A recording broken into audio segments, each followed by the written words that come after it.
You can run for as long as you want. You can cycle for as long as you want. You see 80, 90-year-olds sometimes jogging and that. Yeah. But the youngest marathon runner in the world is a guy, I think he's from Brazil, and he's turning 5 this year, and he has 48 marathons run. Wow. And the oldest is a 100-year-old from Africa who's running marathons. But it just goes to show you that spectrum. It can be done, and it's worthwhile looking into it and getting yourself checked, and maybe getting your gait done if you're having problems, or getting customized shoes. But it helps as well as on the physical side, your mental health and self-esteem and all. It's shown, proven to go a lot higher, jump up. It's a study done recently, like 80% of men find, it was done in Canada, 80% of men found that they feel better in themselves, they think they look better, and 60% of women felt the same way, It's interesting. It's interesting, there's a differential there as well. It's a mental thing. Yeah. I always found for me, running was myself breaking through my own mental barriers. Yeah.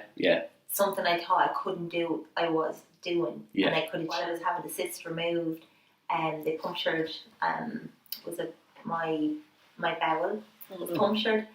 Through surgery? Yeah, which then resulted in my appendix having to come out, so it turned into a major operation. So how hard was that? Because I'm obviously laid off now, with my arm or my shoulder broken, had to get plates in it. I was training for the Ring of Kerry 1 week before it, went over the last kilometre of a cycle.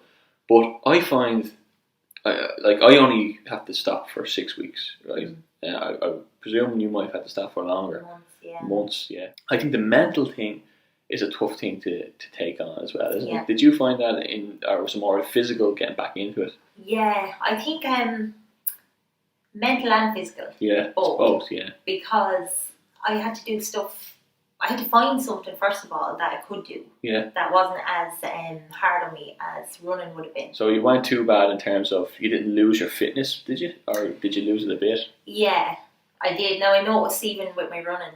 Yeah. I don't know how I didn't die when I came home today. Really? Yeah. I was struggling. Yeah. Now and then there's days where you could have a great run. Yeah, it's funny, isn't it? And you could say, Ginny, I could have done 3 more. Yeah, and you chalk it down sometimes to sleep, or your water intake, or your food, but sometimes you feel wrecked and you do the best run. Yeah. Isn't it that way? And sometimes you can, it's the same way in the gym. Sometimes I'm wrecked and I drag myself to the gym. Yeah. I'm lifting heavier than ever, and I'm probably sweating more. Yeah. But sometimes you're like, I'm really glad. You never, I don't think you ever regret doing these things. No. You never regret going for a run. It's just hard to get out and do it sometimes. It's hard to get out and do it. Yeah. And you have to try and say, right, you have to be wise in another way, because you have to think, well, if I give myself this few weeks or months to recover and then at least be stronger afterwards, instead of putting yourself in jeopardy. That's the thing. You look forward and you look ahead and you say, look, I'm doing it for the long run.